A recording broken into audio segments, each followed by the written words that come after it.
mbabajwe no kubabwira ko mu gihe turimo kubeshya, abantu babeshya ukabona abantu baratitiye bikubise hasi, ukabaza uti habaye iki, ngo ni umwuka uje.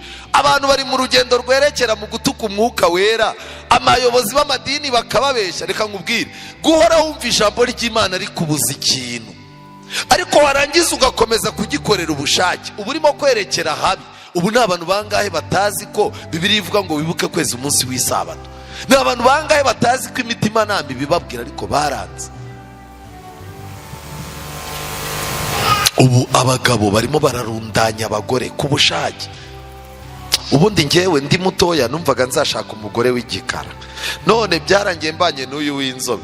Ariko azibeshye tugirana ibibazo, nzazana n'uw'igikara, kuko urumva naba naranyuranyije n'amahitamo yanjye ndi umwana.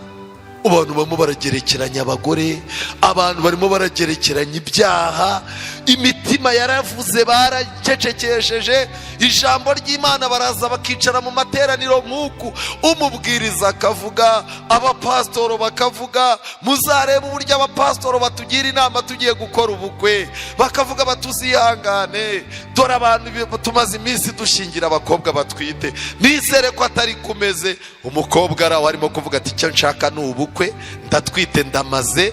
Agakomeza kwa muganga, bageraho ngo bagiye gupima inkari, akitwaza undi muntu, nkubiti zawe akazimukubita akazizana bagapima. Umukobwa ni urwembe.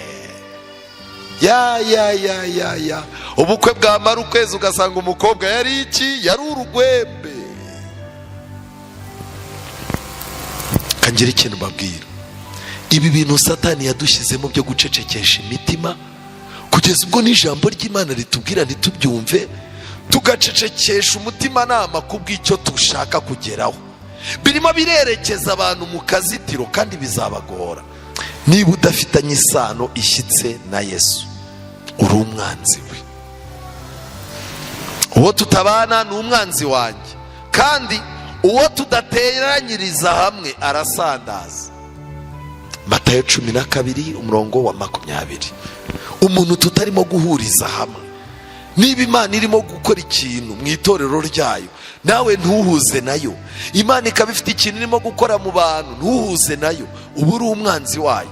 Nicyo gitumye mbabwira yuko abantu bazababarirwa icyaha cyose n'igitutsi, ariko gutuka umwuka wera ni icyaha kitazagira gute? Kitazababarirwa.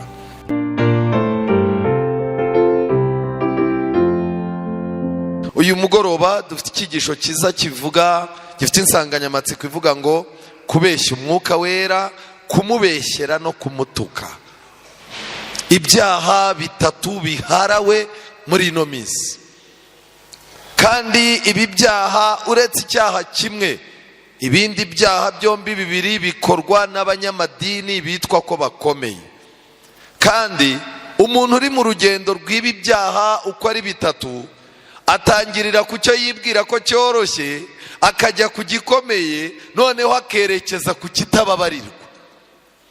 Ibi ni ibintu buri muntu wese ushaka Imana n'umutima we wose agomba kwitaho. Munyemerere mujye ijuru dusenge. Uwiteka Mana nziza, izina ryawe rihabwe icyubahiro. Abana bawe tugushimiye ko waduhaye uburinzi n'umutekano w'umubiri n'umutima, waduhaye icyizere ndetse utwereka ko nitugera mu nzu yawe turaruhuka. Wadushyizemo amatsiko yera kugira ngo tujye kumva ijambo ryawe n'icyo ridusaba. Turakwinginze ngo uvuge bigira imbaraga muri twe, kandi nutegeka bikomerere muri twe, kugira ngo imyanzuro tuzaza dufata mu buzima bwa buri munsi ijye bifitanye isano n'iki cyigisho tugiye kwiga. Kandi Mwuka wera adukorere ibitangaza kugira ngo aduhumure amaso n'amatwi muri iri teraniro. Tubisabye twizeye mu izina rya Yesu, amen. Kubeshya umwuka wera, kumubeshyera no kumutuka. Muri uyu mugoroba nagira ngo twinjire muri Bibiliya mu gitabo cy'ibyakozwe n'intumwa igice cya 5.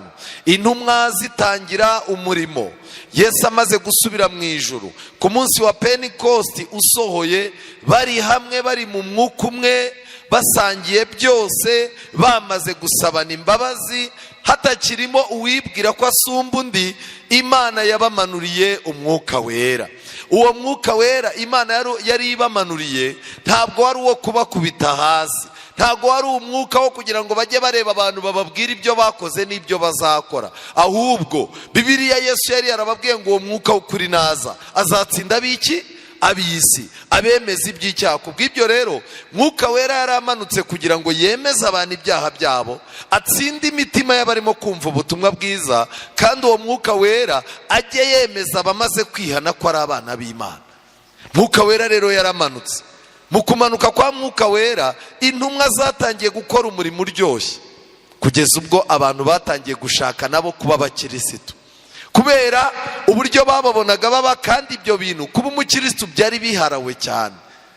Ni muri ubwo buryo hamanutse umugabo witwaga Ananiya, amanukana n'umugore we, barabanza baraganira, baravuga batari ko abantu bose ko bagiye muri biriya bintu tukaba ari twebwe twenyine twasigaye, ubu twebwe twagiye muri biriya bintu by'abakirisitu. Barabyumvikana, ariko bagera ku ngingo y'ibisabwa kugira ngo umuntu abe umukirisitu. Bageze ku ngingo y'ibisabwa kugira ngo umuntu abe umukirisitu, basanga ibintu by'Imana nubwo babijemo batari bubijyemo bose, batari bubijyemo n'umutima wose, ahubwo baravuga bati twebwe dushyiremo ikirenge kimwe, nitubona birimo kugenda bicamo tukabibonamo inyungu nibwo tuzashyiramo n'ikindi. Mbabajwe no kubabwira muri uyu mugoroba ko umushinga wo kuza mu by'agakiza utaje wese ni umushinga Satani yize kera kandi yongorera abantu. Ubwo rero Bibiliya itubwira ngo iki rero? Umugabo witwaga Hananiya hamwe n'umugore we Safira bagura isambu, agabanya ku biguzi byayo, umugore nawe abizi, maze azana n'igice agishyira intumwa. Petero aramubaza ati, Ananiya, ni iki gitumye Satani yuzuza umutima wawe kubeshya iki? Mwuka wera. Kuza mu bintu by'Imana ukabizamo by'igice, ukabizamo ushaka aderesi, kubizamo nta mwanya ubifitiye, nta n'ubwitange uzabigiramo. Kuzana umutima w'igice mu bintu by'Imana ngo abantu babone ko atari wowe wasigaye udasenga, uze mu basenga ariko umutima wawe udasenga. Mu kanwa kawe niyo utavuga ijambo ry'ikinyoma, iyo mibereho ubwayo iba ari iyo kubeshya iki? Kubeshya Imana. Petero amaze kumubwira gutya, haramubwira ati, niki gitumye Satani yuzuza umutima wawe kubeshya umwuka wera, ukisigariza igice cy'ibiguzi cy'isambu, ukiyifite ntiyari yawe, kandi umaze kuyigura ibiguzi byayo ntibyari ibyawe ubyigengaho. Niki gitumye wigira inama yo gukora utyo? Si abantu ubeshye, ahubwo ni Imana. Imana niyo ugize gute? Ubeshye. Kwitanga igice, gutanga ibyawe igice, kuyoboka Imana by'igice, ndagira ngo mbabwire ngo bitera umwaku. Kuko uba urimo kubikora uzi ko ari abantu urimo kwereka, hari umuntu uza akakwereka ko aje mu by'Imana, naho ni ukugira ngo yereke bosi, ni ukugira ngo yereke umugore we, ni ukugira ngo yereke papa we na mama we yuko hari guhinduka kwabaye, kandi abizi ko nta guhari. Ananiya abyumvise atyo ngo yahise agwa, yaraguye. Bibiliya iravuga ngo umwuka ugira gute? Urahera. Ababyumvise bose bagira ubwoba bwinshi, nuko abasore barahaguruka, baramukubira, baramujyana, bagira gute? Baramuhamba. Ikintu gitangaje rero ni kimwe, umudamu ubwo yibereye iyo, ibyamurangaje ntiwabimenya, gusa ibintu bikereza abadamu kuza ku rusengero bifitanye isano n'ibyamukereje. Bibiliya umurongo wa 7 uratubwira ngo hahise nk'amasaha 3 umugore we arinjira, atazi uko byagize gute, ariko inama umugabo n'umugore babyumvikanyeho. Reka ngire ikintu mbabwira, ubundi Bibiliya iravuga ngo ababiri baruta umwe, kuko umwe yaguye undi agira gute? amubyutsa. Bivuze ngo mu gihe Satani yigaranzuye yafashe umugabo kugira ngo urugo ruzagira amahoro, nuko umugore agomba nawe kwizirika ku Mana kugira ngo azafashe wa mugabo waguye. Ariko iyo abantu bashakanye bahimanye cyangwa bakumvikana bagahuriza ku mwanzuro upfuye, batuma abana babo babakomokaho bazagira ibibazo. Umugore arahageze, Petero aramubwira ati, aramubaza ati, mbwira, mbese ibi biguzi nibyo mwaguze isambu? Aramusubiza ati, ye nibyo. Petero aramubaza ati, ni iki gitumye muhuza inama yo kugerageza umwuka w'umwami iki? Imana. Ubundi ntabwo byakagombye yuko umugabo n'umugore bashakanye bahuriza hamwe mu mwuka wo gushuka, wo kurwanya icyo Imana ibasaba. Ntabwo byakagombye. Ariko reka ngira ikintu mbabwira, umva, wiga amayeri yo kugumana icya cumi kutagitanga, n'umugore mukabihurizamo, umugabo akaba umujura. Reka mbabwire nicyo Akani yazize. Akani yibye ibintu ku rugamba, arabizana arabitaba, umugore abireba, umugore abona mu rugo hinjiye ibintu bidasanzwe, kandi umugabo avuye ku rugamba, kandi abandi bantu bose bavuye ku rugamba iyo myenda ntiba yizanye. Umugore yazize iki rero? Yagombaga kubaza umugabo ati, mutware wanjye, ko mbizi nzi n'amategeko y'urugamba wayambwiye, ibi bintu bivuye he? Ariko umugore yarabyinnye.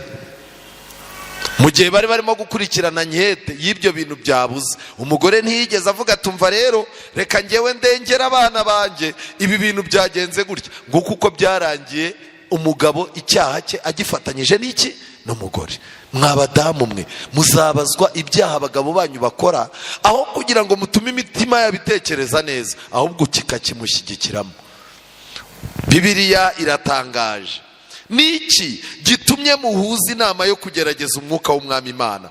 Dore ibirenge by'abamaze guhamba umugabo wawe bigeze ku muryango, nawe barakujyana. Muri ako kanya yahise amugwa ku birenge, umwuka urahera. Ba basore binjiye basanga nawe amaze kugira gute? Amaze gupfa. Baramujyana bamuhamba hamwe n'umugabo we. Itorero ryose n'ababyumvise bose bagira ubwoba bwinshi. Kuza mu bintu by'Imana utaje ni umwaku. Kuza mu bintu by'Imana ukitanga igice ni umwaku. Ntabwo uba urimo kubeshya pasitoro, pasitoro ntareba mu mutima. Ntabwo uba urimo kubeshya abakuru b'itorero, ntibareba mu mutima.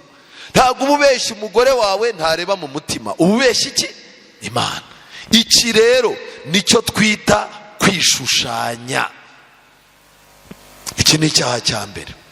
Ndagira ngo mbabaze mwa abantu b'Imana, iki cyaha ni kibi si kibi? Ni kibi rwose. Icyaha cya kabiri kibi kigoye ni icyaha cyo kubeshyera umwuka wera. Mu gitabo cya mbere cy'Abami igice cya 22 muzahabwirwa igitekerezo cy'umwami Ahabu na Yehoshafati bajya kurwana. Ariko bagiye kujya kurwana, Yehoshafati yari umuntu w'Imana.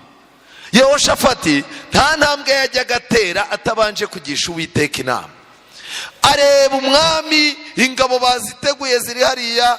Yehoshafati yibuka ko kunesha bidaturuka ku maboko y'abantu, biva ku maboko y'Imana. Arangije aravuga ati, ariko ubu nkomeje kugendera muri iki kigare nkasanga Imana tutari kumwe, nararahiye ko nta kintu nzakora nari kumwe n'iki? N'Imana. Arangije Yehoshafati arabaza ati, mbese nta wundi muhanuzi w'Uwiteka uri hano ngo tumubaze? Umwami yari yazanye abahanuzi 450. Abahanuzi bari bari aho bajagaraye, baryaga ku mutungo w'ibwami, umwami abambika. Bari aho ngaho bashinzwe kuzaza bamuhimbira ubuhanuzi bw'ibinyoma, bamubeshya yuko ari umwuka w'Imana wagize gute? Wavuze. Baryaga neza nk'uko aba bantu babeskoro bizirirwa babeshya ngo barahanura basigaye basa. Ko akazi abantu bakaretse. Umuntu arimo arahanurira umukire ugiye Dubai, akahita amukuramo 100,000. ejo bwacya agahanurira umukobwa ugiye kujya mu Burayi kurongorwayo, akamukubita 200,000. ubwo se mu minsi 2 niba winjije 300,000 urumva wakora akazi ka leta? Mu gihe cya Yehoshafati abantu batunzwe no kubeshya ko umwuka w'Imana yababwiye bari babayeho neza cyane, kandi abantu barabakundaga. Ikintu gitangaje, ibwami hari abahanuzi 400, muri abo bose nta n'umwe Imana yakoreragamo, kandi barahanuraga ibintu bikaba. Akantu nagira ngo mwibuke neza, twiganye yuko na Yuda impano yo gukora ibitangaza n'impano yo guhanura ndetse n'impano yo kwirukana abadayimoni nawe yagize gute? Nawe yarayifite. Aha rero umurongo wa 8, umwami w'Abisiraheli asubiza Yehoshafati ati, hasigaye undi mugabo twabasha kugisha Uwiteka inama, ariko ngira gute?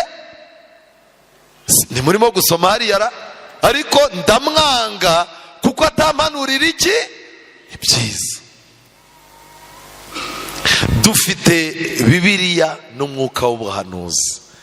Ubuhanuzi bwose bw'ibintu bizatubaho n'ibizaba ku isi byose byanditsemo, ariko kubera ko umwuka w'ubuhanuzi udahanurira abantu kujya muri Amerika kubona visa kugira gute, aho kugira ngo umuntu agure igitabo hano hanze yiteguye kugenda agaha umuntu amafaranga 100,000 akamubwira ati mpanurira ibintu byiza. Barangije umwami aravuga ati, uwo mugabo nkubwira ni Mikaya mwene Imula. Yehoshafati aramusubiza ati, mwami wivuga gutyo. Nuko umwami w'Abisiraheli ahamagaza umutware aramubwira ati, ihute uzane Mikaya mwene Imula. Kandi umwami w'Abisiraheli na Yehoshafati umwami w'Abayuda bari bicaye ku ntebe z'ubwami, umwami wese yari yicaye ku ntebe ye bambaye imyambaro yabo y'ubwami, bari bari ku karubanda ku irembo ry'i Samariya. Abahanuzi bose baza babahanurira imbere yabo. Sedekiya mwene Kenana, uyu niwe nashakaga mu mwitondere. Sedekiya mwene Kenana yicurishiriza amahembe y'ibyuma, aravuga ati, Uwiteka aravuze ngo aya mahembe azayakubitisha Abasiriya kugeza aho bazagira gute? Bazashirira. Mbabaza, amahembe ni Imana yayacuze nayo yicurishirije, ariko nta wundi muhanuzi wigeze abitekereza. Abahanuzi bandi n'abantu b'injiji babonaga amahembe bakavuga bati, ariya nayo Imana yagize gute? Yamuhaye. Mu ntega amatwi neza noneho,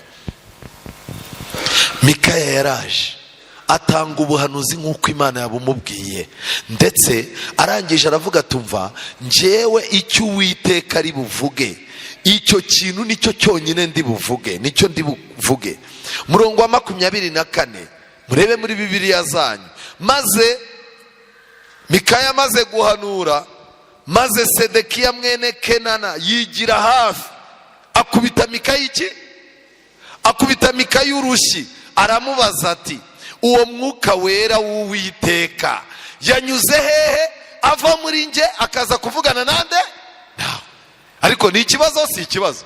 Mikaya yarangije ati, ko mwuka wera ari nge wavugana nanjye muri aba bantu bose baraha, mwuka wera yaciye amvamo aza kuvugana nande? Nawe. Mbabaze, Sedekiya mwene Kenana hari aho mwabonye mwuka wera yigeze avugana nawe? Oya. Dufite abantu tuzaza duhurira nabo mu mihanda, tubona abantu duhuriye nabo kwa muganga, tuzahurira n'abantu ku mateleviziyo bakubwire bati umwuka w'Imana ari muri nge, ariko Imana itarigeze ivugana nawe n'umunsi n'umwe. Abadivanisi umunsi wa 7 nabo mu yandi madini babayeho mu minsi y'imperuka, mumenye yuko Yesu yavuze ko hazaduka abahanuzi b'ibinyoma be, bazaba bakora ibimenyetso n'ibitangaza, kandi bazajya bavuga ngo ni nge Kristo. Uretse no kuvuga ngo ni nge Kristo, ubwabo bazaba bavuga ko ari bo Imana ikoreramo. Umuntu afite umwuka wera, ariko reka mbabaza, umuntu ufite umwuka wera yakubita umuntu urushyi? Aramubaza, amaze kumubaza, Mikaya aramusubiza ati, uzabimenya umunsi uzicumita mu mwinjiro w'inzu wihisha. Maze umwami w'Abisirayeli aravuga ati, nimujyane Mikaya mumushyiramo n'umutware w'umurwa na Yowasi umwana w'umwami muti umwami aravuze ngo iki kigabo nimugishyire mu nzu y'imbohe, mukigaburire ibyo kurya by'agahimano n'amazi y'agahimano kugeza aho azatabarukira amahoro. Ubwo Mikaya bamujyanye kumufunga kubera ko yavuze ubuhanuzi bunyuranye n'ubw'iki n'ubw'abandi. Mikaya aravuga ati nuramuka utabarutse amahoro.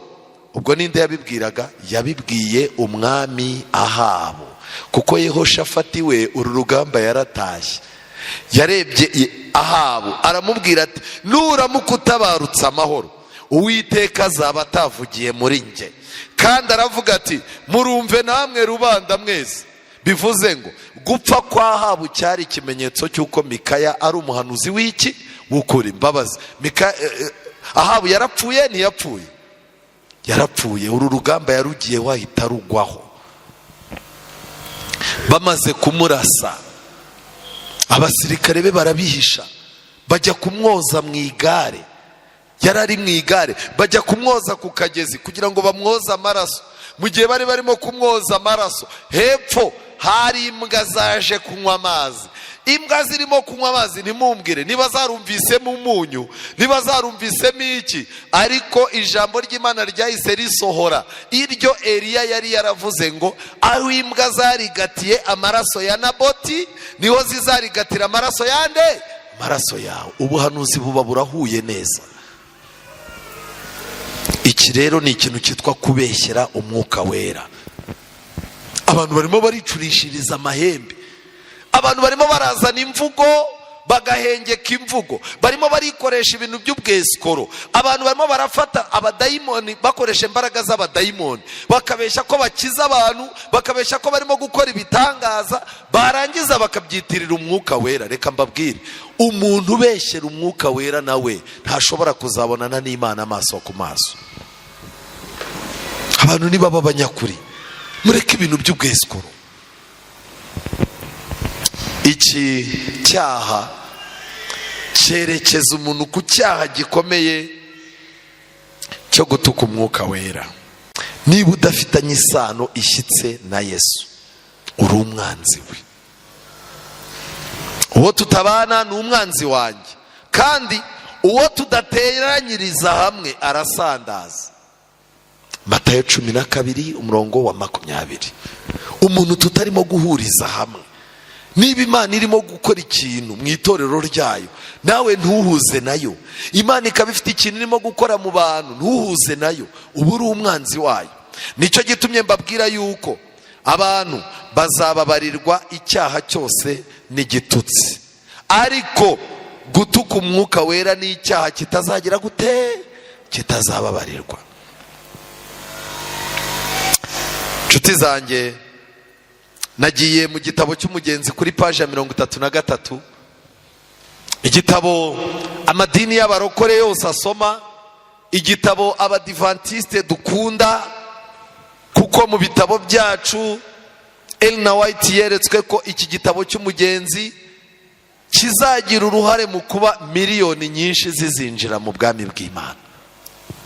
Kubera iki? Paji ya 5 y'iki gitabo yigisha yuko kwica isabato ari icyaha. Ni igitabo abarokore bagendana batunze mu ngo zabo. Muri iki gitabo kuri paje 33, Mukristo kugira ngo azagere i Kanani atarangaye, azagere i Siyoni, hari ahantu bamucishije bita kwa musobanuzi. Kwa musobanuzi ahahererwa amasomo. Bamwinjiza ahantu rero, yongera kumufata mu ntoki, amujyana mu nzu yari iri mu mwijima. Hari harimo umuntu wicaye mu kazitiro k'icyuma, mu ntega amatwi. Uwo muntu yari agaragaje umubabaro mwinshi, yari yicaye yiyunamiriye, yitangiriye itama, yari arimo gusuhuza umutima nk'umuntu wenda gupfa. Mukristo arabaza ati ibi bisobanurwa bite? Musobanuza aramusubiza ati mubaze arakubwira. Mukristo yegera wa muntu aramubaza ati urute? Uwo mugabo asubiza Mukristo ati nduko ntarindi kera, bivuze ngo uku ndeba uku siko nahoze ngize gute meze. Ubu reka mbabwire, turi mu gihe Satani arimo kugenda duhindura, ugasubira ku buraya, ugasubira ku nzoga, ukongera ugatera umugongo inzu y'Imana, ukongera ugatangira kuba umuntu ufite ubugome n'uburakari, urobanura abantu ku moko n'ibiki byose. Ndeka nkubwire, Satani arimo araguhindura agutandukanya n'uko wari uri kera. Biragoranye cyane, kuko iyo ni intambwe. Niba kera warigeze kuba mwiza, ugakunda Imana n'ijambo ryayo, ugakunda umurimo w'Imana ndetse ukaba inkingi mu nzu y'Imana, ukaba urimo guhinduka ukundi, tangira ugira ikibazo. Nduko ntarindi. Arangije Mukristo aramubaza ati, kera wari umeze ute? Uwo mugabo asubiza Mukristo ati, nari umuntu wibwira ko ndi umukristo kandi niyitaga intungane, n'abandi niko banyitaga. Nibwiraga ko ndi umukristo, niyitaga intungane, ndetse niyo nahuraga n'abantu bakurikije uko bambona, babonaga nanjye ndiyo pe. Nibwiraga ko ntunganiye kujya mu rurembo rwo mu ijuru, nkishimira kwibwira yuko nzasohorayo. Mukristo ati, ariko none urute, umeze ute? Uwo mugabo ati, none ndi umwihebe, nzitiwe no kwiheba nk'uko nzitiwe n'aka kazitiro, simbasha gusohoka hano, ndetse none sinkibibasha. Mukristo aramubaza ati, niki cyaguteye kumera gutyo kugira ngo ujye muri ako kazitiro ibyiringiro birangire? Uwo mugabo wari uri mu kazitiro yari yategetswe gutanga amakuru yose. Arangije aravuga ati, rero icya mbere naretse kuba maso no kwirinda. Kuba maso narabiretse, ntangira kugotomera ibyaha nk'amazi. Kwirinda ndabireka, ibyo nari nararetse kunywa, ibyo nari nararetse kurya, habonetse imbaraga igenda ibinsubizaho. Naretse kuba maso no kwirinda, nakundiye kwifuza kwanjye ko kunjyana aho kugize gute, aho gushaka. Nakoze ibyaha by'ibyitumano byo kugomera umucyo w'ijambo ry'Imana. Ibyaha by'ibyitumano, nageze ku rwego nicara nkavuga ngo ejo nzakora iki cyaha, umwuka wera akambuza, ijambo ry'Imana rikambuza, nkavuga ngo mutima wanjye ceceka utuze, kama mbaya. Kanjye ikintu mbabwira, niba ufite icyaha urimo gukora uyu munsi, icyo cyaha ijambo ry'Imana rikaba rigukangura kukireka, umutima nama ukaba ukangura kukireka, ukaba urimo gucecekesha umutima nama ngo ukuryamemo, urimo urerekera ahantu habi, kuhava bizakugora. Nakoze ibyaha by'ibyitumano, ndetse nagomeye kugira neza n'umucyo w'ijambo ryayo, nababaje umwuka wera, aragenda sinkimufite. Nihamagariye Satani araza mbamo, narakaje Imana nayirandeka, ninangiye umutima uburyo butuma ntakibasha na hato kwihana. Uyu muntu abayeho nabi, ntabayeho nabi. Iminsi yose azamara mu buzima azayimara abizi yuko nta bugingo buhoraho abikiwe. Yatwawe n'iraha ry'umubiri, amaso yaramubwiye, amatwi yaramubwiye, inda yaramubwiye, irari ryaramubwiye, abijya amazi ko ari ibintu azakuramo umunezero. None asaruye yuko aho kuba kuvuka kwe byari kurutwa n'uko inda ye yari kugira gute, yari kuvamo. Bantu b'Imana, mbabajwe no kubabwira ko mu gihe turimo kubeshya, abantu babeshya, ukabona abantu baratitiye bikubise hasi, ukabaza uti habaye iki, ngo ni umwuka uje. Abantu bari mu rugendo rwerekera mu gutuka umwuka wera, amayobozi b'amadini bakababeshya. Reka nkubwire, guhora wumva ijambo ry'Imana rikubuza ikintu, ariko warangiza ugakomeza kugikorera ubushake, uba urimo kwerekera habi. Ubu ni abantu bangahe batazi ko Bibiliya ivuga ngo wibuke kweza umunsi w'isabato? Ni abantu bangahe batazi ko imitima nama ibibabwira ariko baranze? Ubu abagabo barimo bararundanya abagore ku bushake. Ubundi ngewe ndi mutoya numvaga nzashaka umugore w'igikara, none byarangiye mbanye n'uyu w'inzobe. Ariko azibeshye tugirana ibibazo, nzazana n'uw'igikara, kuko urumva naba naranyuranyije n'amahitamo yanjye ndi umwana. abantu barimo baragerekeranya abagore, abantu barimo baragerekeranya ibyaha, imitima yaravuze baracecekesheje, ijambo ry'Imana baraza bakicara mu materaniro nk'uku, umubwiriza akavuga, abapasitoro bakavuga, muzarebe uburyo abapasitoro batugira inama tugiye gukora ubukwe, bakavuga batuzihangane, dore abantu tumaze iminsi dushingira abakobwa batwite, nizere ko atari kumeze. Umukobwa araho arimo kuvuga ati icyo nshaka ni ubukwe, ndatwite ndamaze, agakomeza kwa muganga, bagerayo ngo bagiye gupima inkari, akitwaza undi muntu, nkubiti zawe akazimukubita akazizana bagapima, umukobwa ni urwembe. ya ubukwe bwamara ukwezi ugasanga umukobwa yari iki? Yari urugwembe. Kangira ikintu mbabwira, ibi bintu Satani yadushyizemo byo gucecekesha imitima, kugeza ubwo n'ijambo ry'Imana ritubwira ntitubyumve, tugacecekesha umutima nama kubw'icyo tushaka kugeraho, birimo birerekeza abantu mu kazitiro kandi bizabagora. Uyu mugabo yarakomeje, mu Kristo aramubaza ati, bene uyu se nta cyiringiro na gike asigaranye? Musobanuzi aramusubiza ati, mubaze. Mu Kristo abaza uwo mugabo ati, nta cyiringiro ugifite na gike yuko utazarindirwa iteka muri ako kazitiro kwiheba? Uwo mugabo ati, nta byiringiro nsigaranye. Mu Kristo aramubaza ati, kuki nta byiringiro? Umwana w'Imana ishimwa si umunyembabazi nyinshi? Uwo mugabo aramusubiza ati, njyewe uwo mwana w'umwami umbwira ari we Yesu namwibambiye ubwa kabiri. Ariko murumva ibintu yakoze, kandi ibi byaha byose yabikoze nk'umunyenga. Ni kwa kundi umuntu anyerera ku mutumba gake gake ukazashiduka imyenda yarashize ku kibuno. Turimo turakora ibyaha byitwa ko biryoshye, turimo turakora ibyaha byitwa ko bidufitiye inyungu, turimo turakora ibyaha byitwa ko turimo kuzamuka mu ntera. Ariko nagira mbabwire, abantu benshi bazasigara bavuga Yesu bamuririmba ku ruhimbi, tumubwiriza ku ruhimbi, nyamara imibereho yacu yaramubambye bwa kangahe? Bwa kabiri. Muze gusoma Abaheburayo igice cya 6 umurongo wa 6. Namubambye ubwa kabiri. Icya kabiri, uwo mwana w'Imana naramusuzuguye, nasuzuguye gukiranuka kwe, nakerensheje amaraso ye, nahemuye umwuka utanga ubuntu. Ubwo nakoze ibyo rero nivukije ibyasezeranijwe, amasezerano y'Imana, ubwo nta kintu nzabonaho. Icya kabiri, nshigaje amagambo ateye ubwoba bwinshi avuga gucirwaho iteka kutazabura kumbaho n'umujinya w'umuriro w'inkazi uzandya, kuko ndi umwanzi w'Imana. Yaravuze ati, mu amatwi yanjye ikintu asigaje kumva ni ukuzumva ya magambo avuga ngo nimumve imbere, sinigeze ngira gute? Sinigeze mbamenya. Mu Kristo ati, ibyaguhinduye kumera gutyo wabikoreye kugira ngo ubone iki? Ni iki kintu cyatumaga ukora ibyo byaha byose kugeza ubwo ugera kuri uru rwego rubi? Ni ibiki byabiguteye?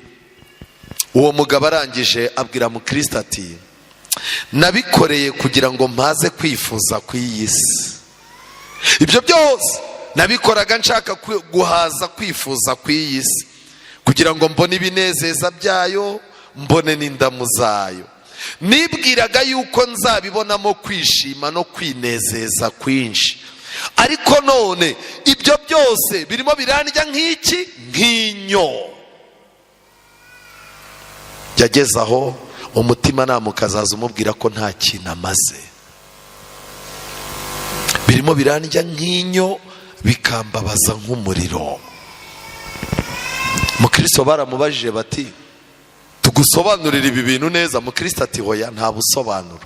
Iri ni isomo mbonye rizaza rituma mpora nihuta mu rugendo, ku buryo nta cyaha na gito nzagira gute? Nzakinisha. None urimo urakinisha ibyaha, urimo urabwirwa iby'amategeko 10 y'Imana ukabibona nk'ibintu bisanzwe. Urabwirizwa iby'isabato ukagira ngo ni ugushaka abayoboke. Abayoboke turabafite, tugize umugisha abo dufite bagakiranukira Imana, bagakora urugendo, bakera imbuto z'abihannye, tukabageza mu ijuru. Ijuru rizabona ko ntacyo tutagize gute? Tutakoze. ariko reka ngire ikintu mbabwira, ubu buzima abanyamadini barimo gushukisha abayoboke babo, umuntu akagenda akibera indaya ariko akambwira bati ntacyo bitwaye, umuntu agakora amahano bati nta kibazo. Murimo murisudiriraho utuzitiro tw'ibyuma hatazaboneka umuntu waduca n'umwe.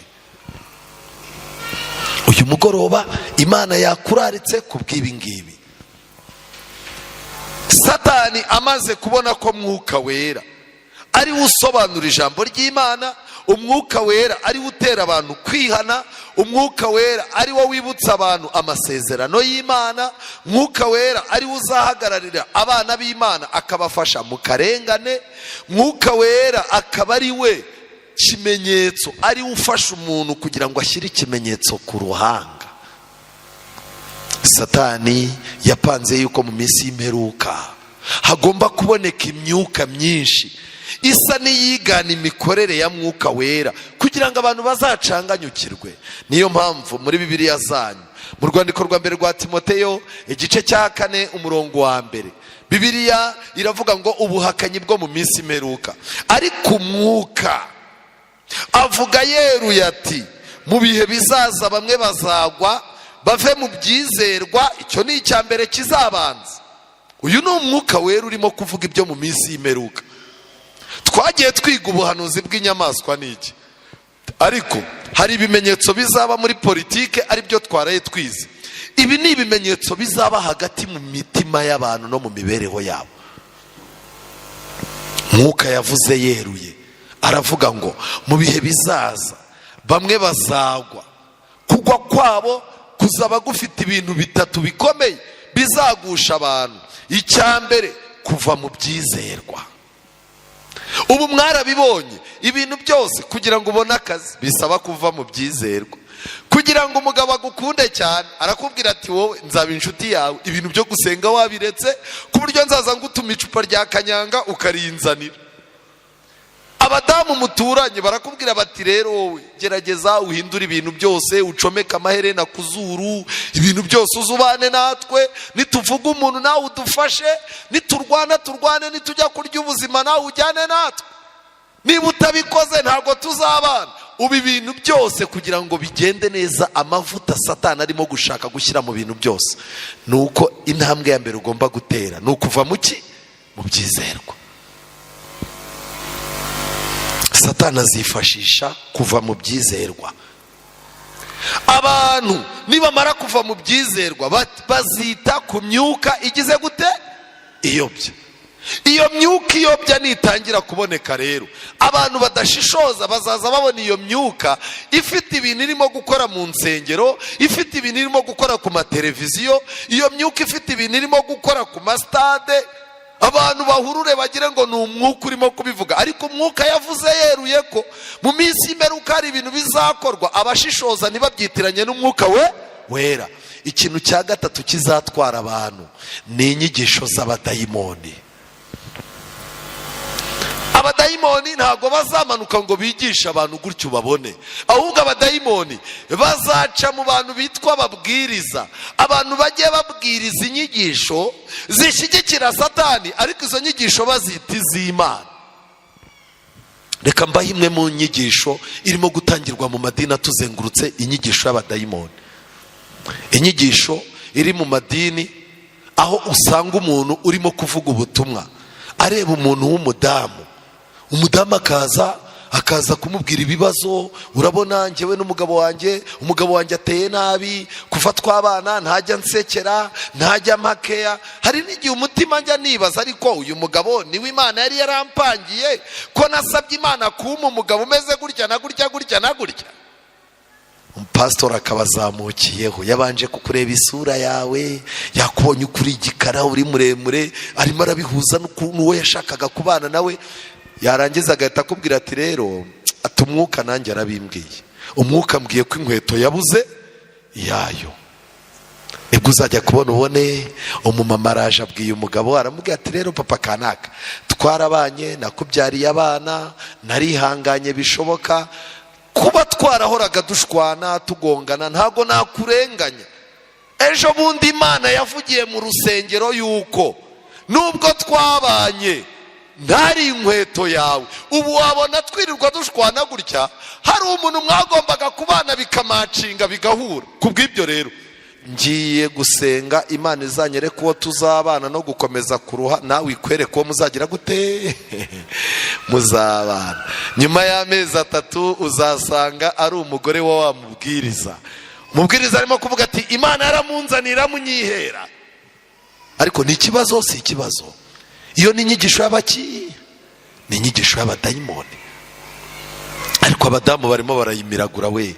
Inyigisho yumvisha abagore yuko urushako rwabo ari umwaku, yumvisha abagore ko abo bashatse bishoboka ko atari bo bagombaga kubana. Umudamu murashwana akantu gato akararabaza Imana atari ko Mana uyu niwe koko cyangwa uzanyere kundi, kandi amaze kubyara kabiri. Hari abadayimoni barutabo. Ariko mwashyize umupira hasi mugasenga. Ko muri no minsi y'imperuka umugore uzazana ubutesi n'ubujiji azisanga ahantu habi. Bibiliya iravuga ngo umurongo wa 2, abantu bazaba bayobejwe n'uburyarya bw'abaki, bayobejwe n'uburyarya bw'abigisha b'abanyabinyoma. Abo bigisha uzaza umubona yambaye ikoti ubona ari umuntu, ngo ariko bafite inkovu z'ibyaha mu mitima yabo nk'iz'ubushye. Ubu nambaye ikoti gutya bakaba bamaye kakuma k'umutima kunganira umutima, hari umuntu muri mwe wabimenya? Ni nako bimeze. Biragoye abigisha mu minsi imperuka badafite umwuka wera. Bazaza baba bafite irari nk'igikomere kiri ku mutima. Muri uyu mugoroba ndagira ngo mbabwire amagambo akomeye mu rwandiko rwa mbere rwa Yohana igice cya 4 umurongo wa 1. Bakundwa, ntimwizere imyuka yose, ahubwo mugerageze imyuka ko yavuye ku Mana, kuko abahanuzi b'ibinyoma benshi baradutse baza mu isi. Kugerageza imyuka rero bisobanura iki? Ni ubumenyi bukomeye bw'ibyanditswe byera, aho umuntu akubwira ibintu akakubwira ati mfite gahunda zawe, Imana yampaye dosiye yawe, ubu ni njye nyifite. Yaba bya bibazo umaranye iminsi n'umugabo, uriya mukobwa wawe ugiye gukora ubukwe, uriya reka mubwire umugabo wawe afite indi business arimo gupanga, ariko ibyo bintu byose we nta n'ibyo bakubwiye. Rero uzashaka umwanya uze dusenge witwaje ituro nkwereke. Ugomba kuba ufite muri wowe ubumenyi n'ubukristo n'isano n'Imana ituma ugomba kuvumbura Sedekiya mwene Kenana, ukanamubwira uti ayo mahembe nayo wagize gute wicurishirije. Mu gitabo cya Nehemiya harimo igitekerezo, igice cya 6, ibikangisho, igice cya 6 Nehemiya umurongo wa 10. Maze njya kwa Shemaya mwene Delaya mwene Mahetabeli wari ukingiranye, arambwira ati tubonanire ku nzu y'Imana imbere mu rusengero, dukinga inzugi z'urusengero, kuko bazaza kukwica. Ni koko iri joro baraza kukwica. Ndamusubiza nti ndi umugabo ungana atya nahunga. Mbese ninde mubo tungana wawungira mu rusengero akikiza? Sindi bugeyo.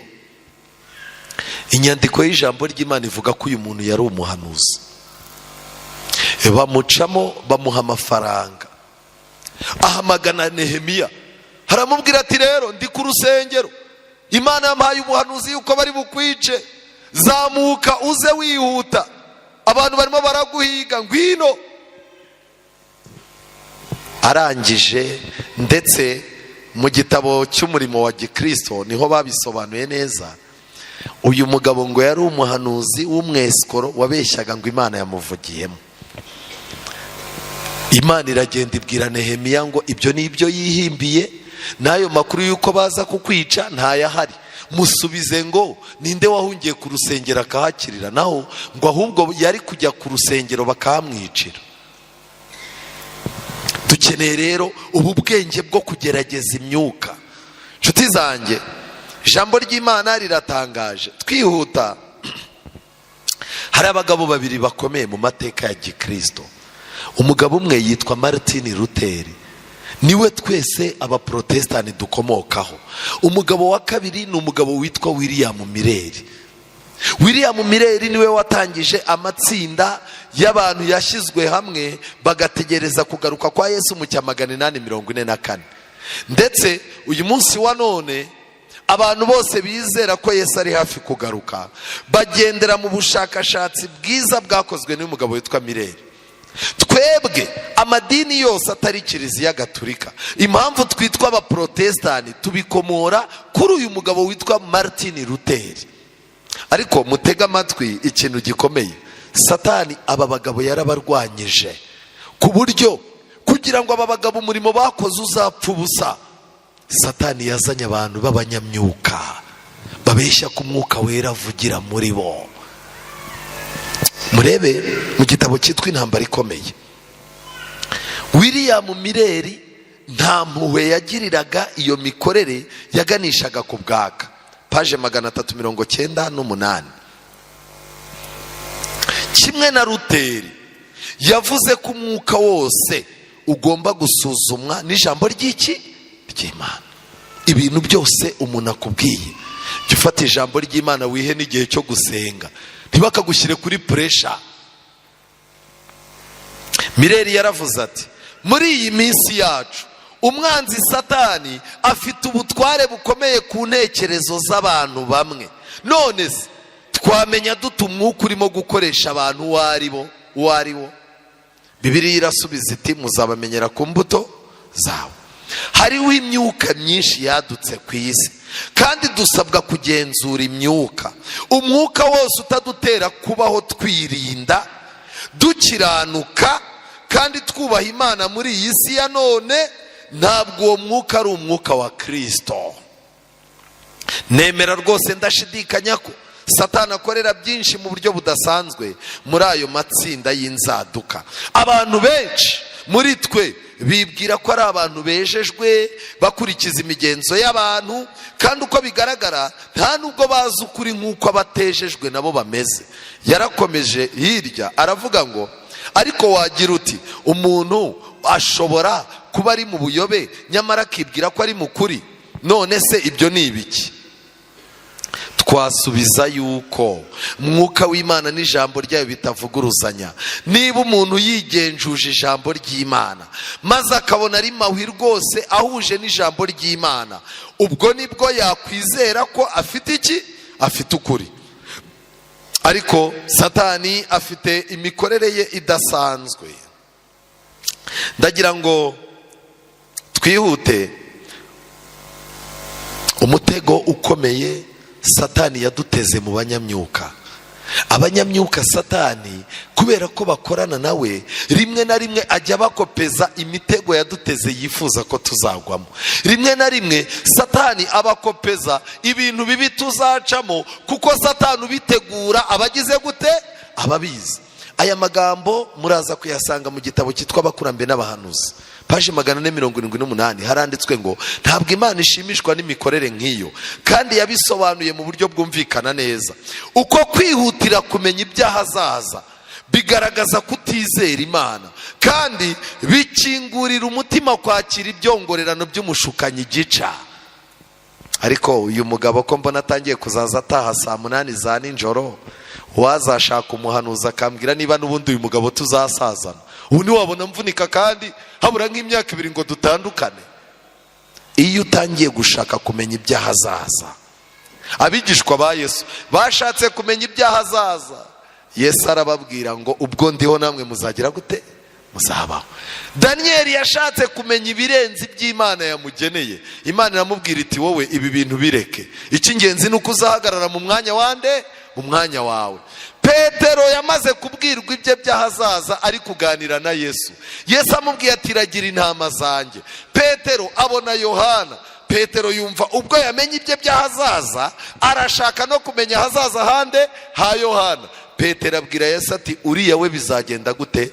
Yesu aramubwira ngo, ibyuriya bikureba wiki, icy'ingenzi wowe gira gute? Nkurikira.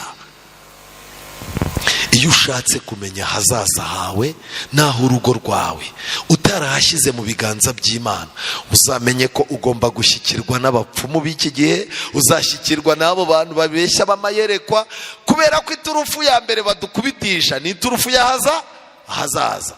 Mama wowe w'inyuma, Imana rinyeretse yuko ishyizeho agisida imbere yawe, ukaza ukamureba ukamukubita 50,000 uti nsengera, agasenga, ukamukorogera ka cyayi kanido, ukamukubita ifiriti, iminsi 3 yamara kurya momo uyohereza 10,000 akakubwira ati ubu muri iki gitondo turangije gusenga. Mwuka wera aratubwiye ngo impanuka irimutse mu izina rya Yesu, tangira userebure. Nibwo uzahura n'umumama wumve muri tagisi arimo aravuga Imana irankunda, kuva uyu munsi nongerewe iminsi yo kurama. Amena, byahise. Niwe utanga iminsi yo kurama. Ubure kubara iminsi yawe yo kubaho ngo barimo barakongerera iminsi. Hano haranditswe ngo Satani atera abantu kujya gushaka abafite imyuka y'abadayimoni, kandi kubwo guhishura ibintu bihishwe byo mu gihe cyashize, Satani atuma abantu biringira ubushobozi bwe bwo kuvuga ibizaba. Ubu rero uyu munsi wa none Satani arimo arakora ku mugaragaro. Imbaraga za Satani, imbaraga z'amarangamutima n'imbaraga z'ubwesikoro biboneka mu materaniro, abantu bakimanurisha amarira, abantu bakikaraga hasi bakiriza. Wabaza uti ni iki kibaye? Bati ni umwuka. Ngiye kubereka ibintu bibiri birimo ibinyoma bikomeye. Hano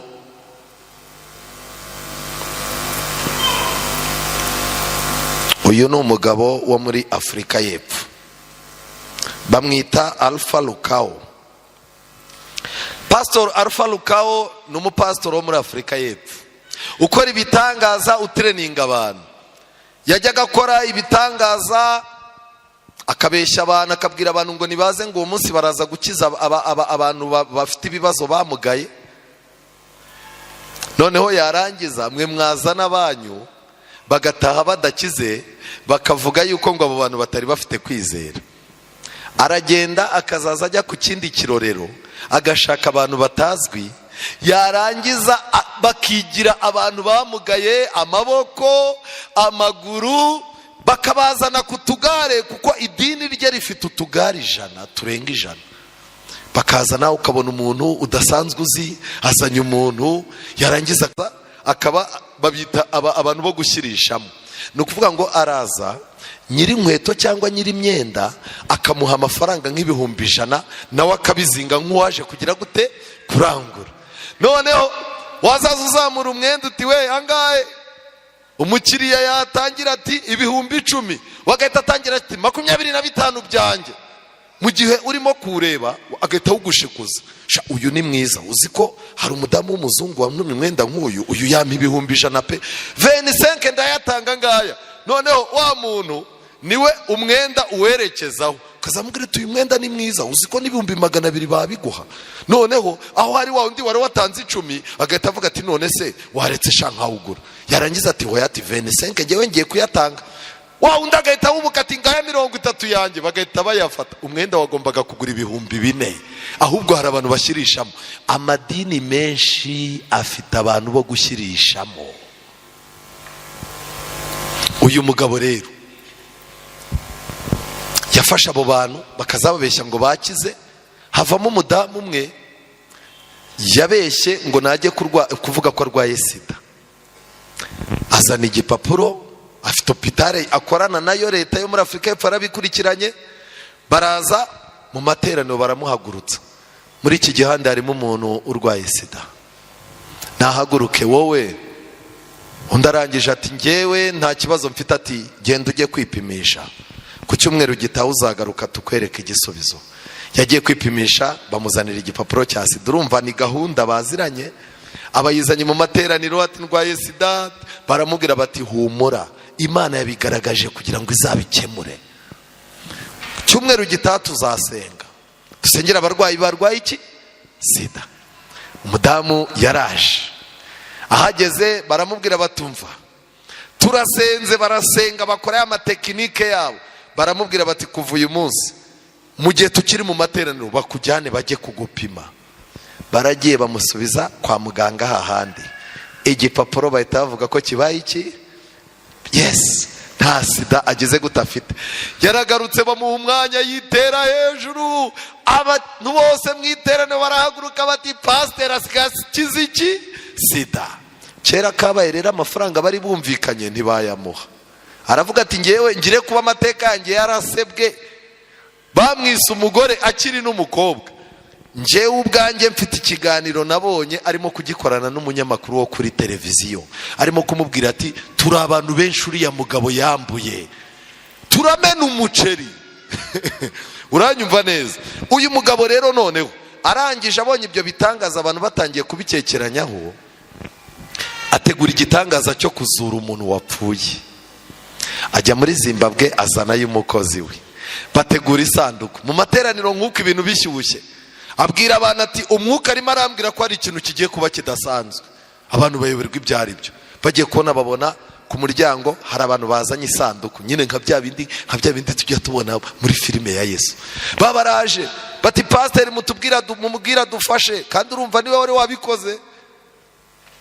Bibaye byiza pasiteri naza dufashe kuri uru rugamba, ibintu birakomeye. Pasiteri atanga uburenganzira ati nimubazane, bahita baza ku ruhimbi n'isanduku, arababwira ati muyitereka, barayiteretse, abantu barakangarana. Arangije abwira abashinzwe kumuprotokora, arababwira ati muzenguruke iyi sanduku tuzura umuntu. Abantu batangira gufana nk'abafana umupira. Iyi nkuru iratangaje, reka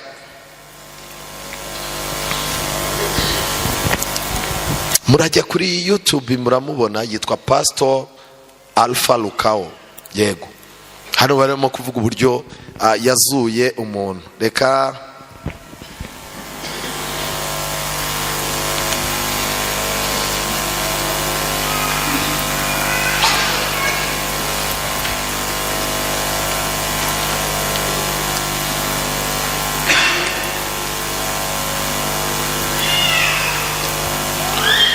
kanze mbazanire iyi video kugira ngo tuyirebe neza.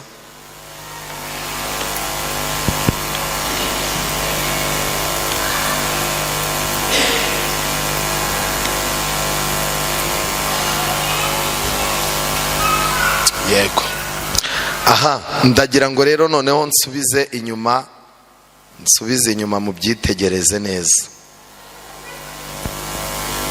murebe amatekinike arimo kuberamo hano muri uyu mukino. Umuntu udafite Imana azisanga ahantu habi. Murebe, ibi bintu biragusaba kuba uri umuntu ushishoza.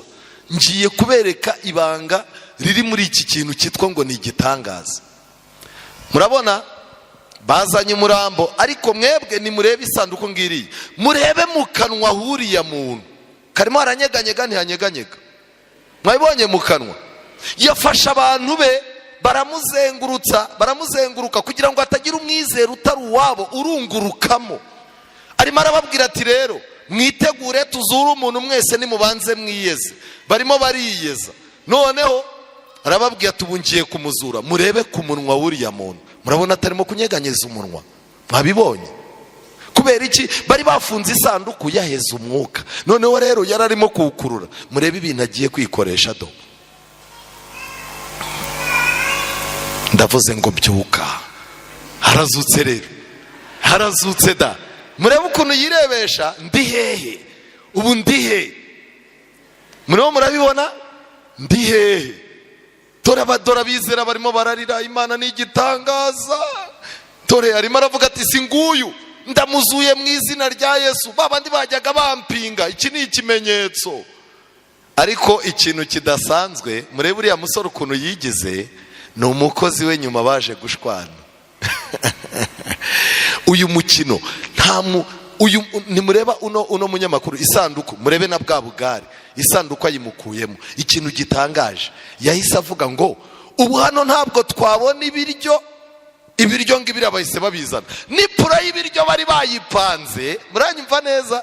Uyu wari umukino, dore barimo baranyeganyega bizera Imana yacu irasubiza. Umunyagwa arimo ararya ibiryo avuga ati ndazutse we. Yapfuye ryari?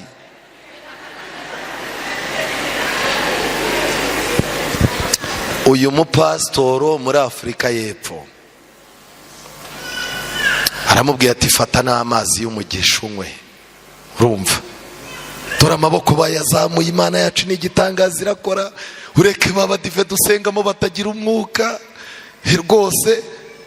Reba uriya muma muri inyuma yumiwe ati Imana ni igitangaza, Imana ni. Reka mbabwire, abizera b'injiji ntimuzamenye uko mwagurishijwe.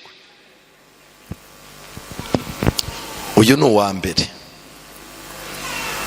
Uyu ni uwa mbere. Umudive wageze muri ibi rero aricara akavuga ati rwose ati iwacu nta Mana igize gute, nta Mana ihaba. Twagiye ku mugabo wa kabiri. Uyu mugabo bamwita Benny Hill. Izi ni video ze, ni umuvugabutumwa mpuzamahanga. Iteraniro barabanza bagacuranga, abantu bakabakuramo imitekerereze. Murebe ibintu birimo kubera hari abantu barimo bararambarara nk'imirambo ngo ubu ni umwuka. Mukomeze mwitegereze. Ubu arimo arahamagara umwuka nguze mwiteraniro. Umwuka rero agiye kuza, abizera barimo baramutungaho ibiganza ngo umwuka wera agira gute. Murebe ikimenyetso cye, ni akanuma kamanutse. Igiterane yari afite n'impuzamahanga. Umwuka rero buri aracyaryamye, arimo aricaginga neza. Mu kanya agiye kuza rero. Bariya abantu biba byabahenze, baba bagiye batumira. Murebe abantu bari mu tugare n'ibiki byose. Tekinike ni zimwe, ibi bintu byamaze kugera mu Rwanda. Mu kanya agiye kubyuka rero, karaba kabaye. Mu kanya agiye kubyuka, karaba kabaye. Kubona umwuka wera bisaba kugwa hasi no kwigaragura. Ariko mu gihe cya Yesu kugwa hasi no kwigaragura cyari ikimenyetso cy'umuntu ufite abadayimoni. Aba ni abakuru b'itorero bose n'abapasitoro baje ku birenge bye. Uranyumva neza? Kugira ngo nabo baze kubona umwuka wera, bafashe ibirenge bye byombi. Biriya bintu ntiwamenya ngo ni ibiki.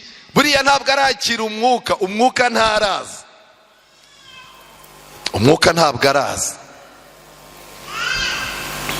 Barimo barakoma amashyi, wamenya agiye mu kihe cyumba ntago bizwi. Abizera barimo barasenga, bagiye mu mwuka. Hari ahantu hagejeje umudive yavuga ati dore ahantu baririmba Reka Iwacu, dore ahantu bafite Imana. Bamusoni birirwa babeshya, dore umubwiriza ushaka umwuka nuko uryama hasi. Yaje yambaye imyenda yera. Barimo baramubwira bati noneho kanguka, umwuka yakugezemo. Aryamanye n'umugore.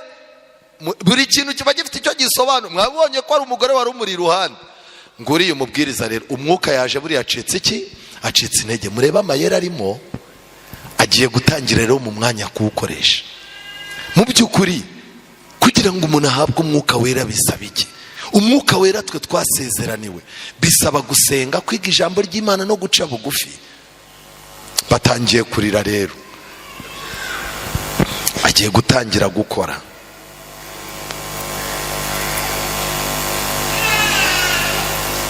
Agiye gutangira gukora.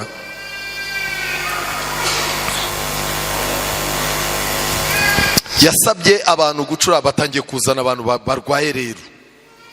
Bariya ni abantu barwaye. Aha, murebe ikintu kigiye kuba. Arimo baravuga yuko yamaze kubona umwuka udasanzwe, arimo ararira. Aha, aratangiye rero, batangiye kuzana abantu.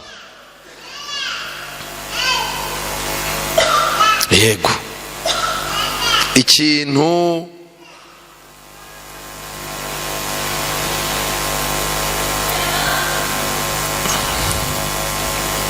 nguri yarabyutse, aryamye imbere y'iteraniro. Ibi ngibi byo ni ibintu bizwi.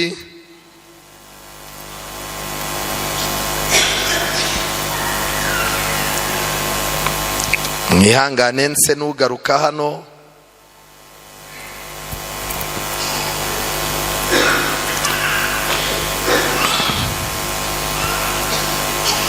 Munyihanganire gato. Yego.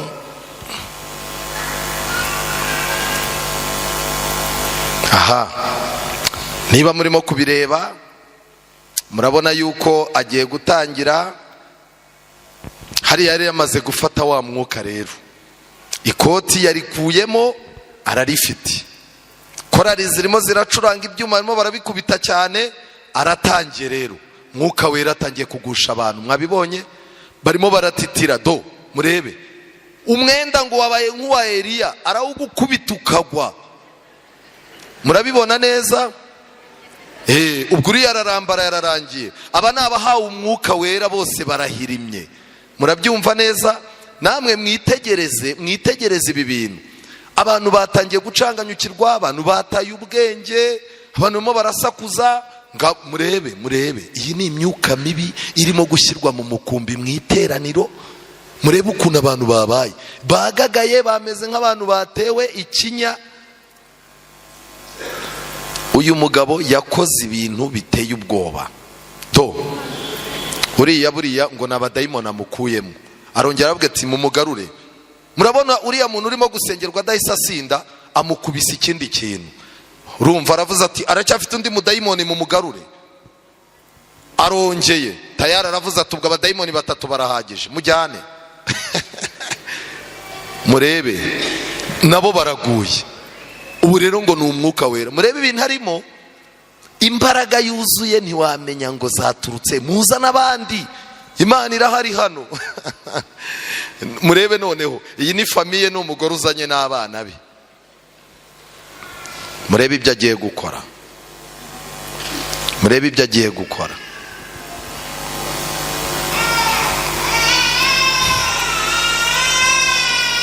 Murebe n'abadiyakoni be batinye kumwegera. Umugore n'abana bose babaye imirambo. Muterure mujyane. Ariko mbabaza, ubu ibi bintu nibyo mwihisha mukajya gushaka mu madini yandi? Ibintu byo guteshwa agaciro gutya kuri televiziyo isi yose ibibona. Reba nk'uwo mumama ibintu barimo kumukorera. Abantu iyo bashyize Bibiliya ku ruhande bahura n'akaga. Icyambere, uyu mugabo yuzuye imyuka mibi. Abantu barimo bararirimba basarara, barimo barasakabaka. Arimo arababwira ati mukomeze muririmbe. Bazanye undi. Murebe ibintu bigiye kuba. Murebe ubwo ngo ari mu Mwuka Wera. Murebe n'abantu bamufataga. Murebe nabo mu kanya uko bibagendekera. Umugore yasinze. Hari ibintu by'imyuka mibi udashobora kumenya. Uyu we yatinye kuza. Hakora mubwira ati komeza uze. Murebe ibintu birimo kuba. Uriya mugore wa hepfo yaramufashe. Uyu rero ni umubwiriza mpuzamahanga. Aba babwiriza bakomeye bacu bakora ibitangaza iyo bagiye muri Amerika, uyu ni ubatereninga. None no mu Rwanda basigaye bakora ku bantu bakagwa. Murabibona ko yamaze gusinda. Murebe ibintu harimo. Ubwo ngo ni Umwuka Wera. Reba umugabo yahise ata ubwenge, yataye ubwonko. Murebe ibintu arimo gukora. Buriya ngo arimo arayobora korari. Muririmbe cyane. Dore abantu barimo baraza barira. Reba. Buriya ureba nk'uriya mugabo wigaraguye hasi. Ibi bintu ubu wamenya ari ibiki koko? Noneho arimo arasanze iteraniro hepfo buzuye. Abahamagaye abashaka umwuka nk'uwe. Aba bose nibyo baje gushaka. Murebe ibintu abakorera. Nshuti zanjye, nagira ngo mbabwire ikintu gikomeye. Nidushake turekeraho, iminota yacu yanarangiye. Icyo nagira ngo mbabwire ni kimwe. Umuntu wese ushyira Imana ku ruhande ntabwo azagubwa neza. Pe. Icyo nasozaga mbabwira, niba ari igihe cyo gushaka Imana ni iki ngiki. Niba ari igihe cyo gusaba Umwuka Wera ni iki. Ariko Umwuka Wera dusaba nukora iki? Bibiliya zanyu tujyane muri Yohana 16. Yohana 16 isomo ryacu risoza. Yohana 16 umurongo wa 5. Umumaro Umwuka Wera azabagirira. Uhereye mbere na mbere sinabibabwiye kuko nari nkiri kumwe namwe. Ariko none ndajya kuwantumye, kandi muri mwebwe ntawumbaza ati urajyayo. Ariko koko mbabwiye ibyo imitima yanyu yuzuye agahinda. Umurongo wa 7. Ariko ndababwira ukuri yuko ikizagira icyo kibamarira ari uko ngenda, kuko nintagenda umufasha atazaza aho muri, ariko ningenda nzamuboherereza. Ubwo azaza azatsinda ab'isi. Amen. Abemeza iby'icyaha n'ibyo gukiranuka n'iby'amateka. Abemeza iby'icyaha, ibyo gukiranuka n'iby'iki? N'iby'amateka. Umuntu wese ushaka guhindurirwa ubuzima n'amateka nashaka ukuntu yakira umwuka w'Imana. Muve inyuma y'ibi binyoma, muve inyuma y'ibi bintu byo kubararika ngo mugende murimo muriyaturiraho imyuka mutazi, aho kugira ngo uzangirike mu bitekerezo. Uzagumane intege nke zawe, uzagumane ubukene bwawe. Mu bukene bwawe no mu ntege nke zawe Imana niho izaguhera imbaraga. Ndasaba Imana ngo mugire ibyiringiro byo kuguma mu itorero ryayo, mugume mu kuri kwayo, mumenye ko mu ijuru hari Imana ikurikirana ibibazo byanyu. Mugume mu biganza by'Imana aho guhungira mu biganza by'abanyamadini n'abanyamyuka. Mwiringire Uwiteka n'abahanuzi be mubone gukomezwa. Ijambo ry'Imana turarifite, rifite ububasha. Isi yo mu gihe cya Nowa yazize yuko abantu banze kumvira Imana. Ubu rero hano hari abantu barimo gukora icyaha cyo kubeshya umwuka, hari abantu barimo bakoze icyaha cyo kubeshyera umwuka, hari n'abantu barimo gukora icyaha cyo gutuka umwuka wera. Icyo cyo ntikibabarirwa.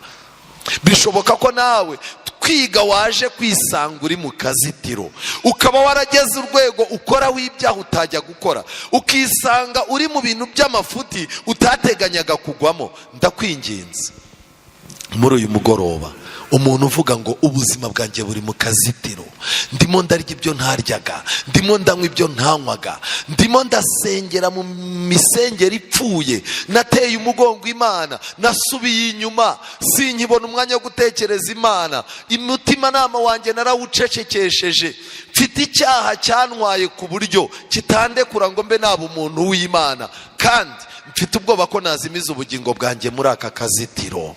Uyu mugoroba ndashaka umuntu ushaka kwiyegurira Imana, umuntu ushaka gutera umugongo ibinyoma, umuntu wagiye atera umugongo inzu y'Imana akajya muri ibi bintu, cyangwa se umuntu wataye, wacitse intege, umuntu wapaganye, urimo kubwira Imana ngo Mana ndashaka kuza, sinifuza ko ubuzima bwanjye burangirira mu kazitiro. Umuntu urimo kubwira Imana ngo imuhe imbaraga za mwuka wera. Uwo muntu natambuke dusenge, nashaka bumwe tera intambwe uze dusenge. Muri uyu mugoroba ndararika umuntu ushaka kwiyegurira Imana, ndararika umuntu ushaka gusaba ubuhungiro Imana, ndararika umuntu ushaka yuko niyo baba hari ibintu bakwaturiyeho muri ibi bintu by'imisengere imeze gutya, ubwira Imana uti Imana nyeza weze ubuzima bwanjye. Niba hari umuntu ushaka kwiyegurira Imana natera intambwe aze dusenge, tera intambwe uze. Niba hari uhari naze dusenge, tera intambwe uze dusenge. Mushiki wanjye Imana iguha umugisha, Imana iguha umugisha. Muri uyu mugoroba ndagira ngo mbasabe muhagurukiraho muri, tugiye kuririmba indirimbo ya 291, ndabatuwe sinkibabaye, Yesu ndaje, Yesu ndaje. 291. Mu gihe tuyiririmba turaba turimo kutambuka abiyegurira Imana bayiyegurira. Ndabatuwe sinkibabaye, Yesu ndaje, Yesu ndaje. Ndasaba abari ku buhanga bw'ibyuma badufashe.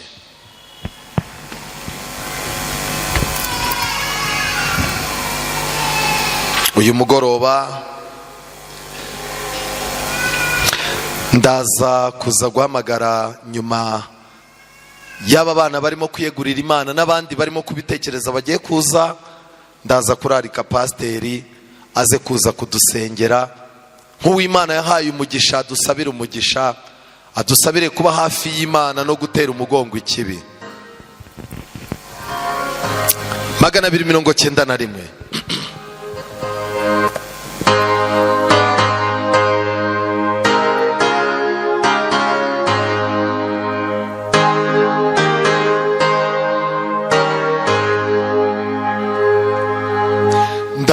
Ndabatuwe sinyibabaye, Yesu ndaje, Yesu ndaje, nje mu munezero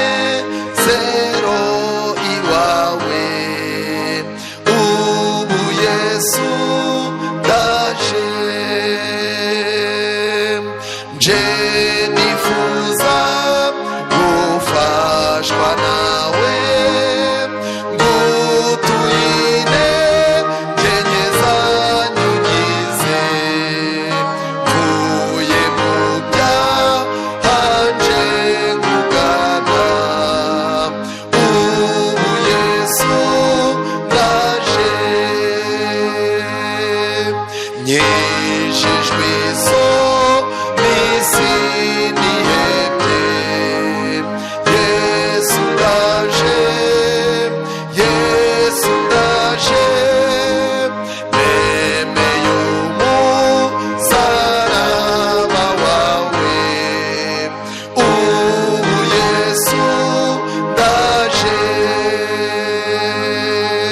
nje kuba mu rukundo iwawe, sinyihebye, nje mu munezero, ncahure nguruka nk'inuma, ubu Yesu ndaje,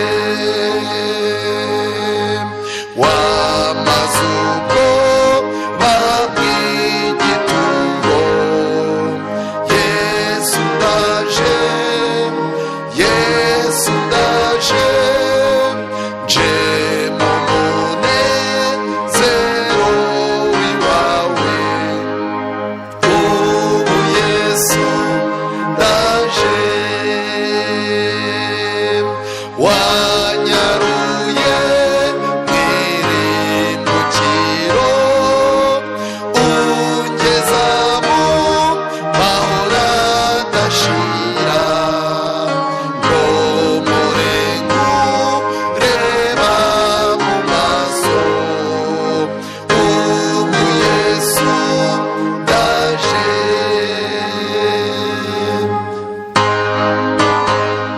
Reka nsabe niba muri mwe hari umuntu ushaka kurarana Imana n'imbaraga zayo, hari umuntu ushaka gutera umugongo ikibi n'ikinyoma, tugiye kongera kuririmba igice kimwe cy'indirimbo mu gihe turimo gutunganya imitima yacu. Ndakwinginze wikwemera gutaha uko waje. Kwiyegurira Imana si uguta agaciro, ntibiteye isoni. Kwiyegurira Imana ni ubwishingizi bw'ahazaza. Badushyiriremo turirimbe igice kimwe, igice cya 3 nicyo tugiye kuririmba.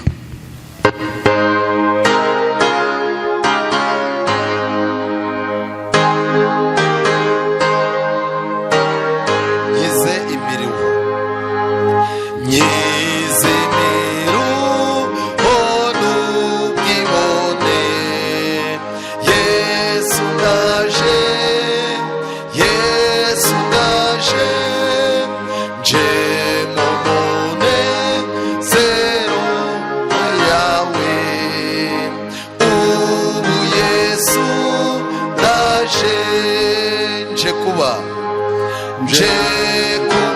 mu rukundo iwawe, sinyihebye, nje mu munezero, ncahure nguruka nk'inuma, ubu Yesu ndaje.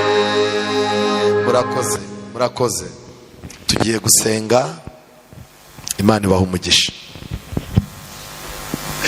Reka dusenge Imana.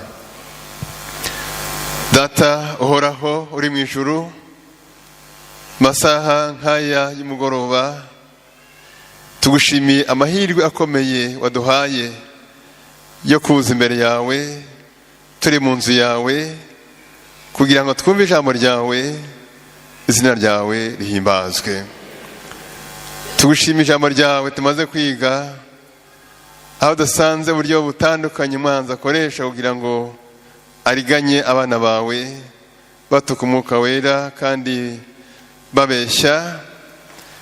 Mwami wacu, duhagaze imbere yawe, turagusabye ngo twese aho twagiye nabi utubabarire, ndakwinginze.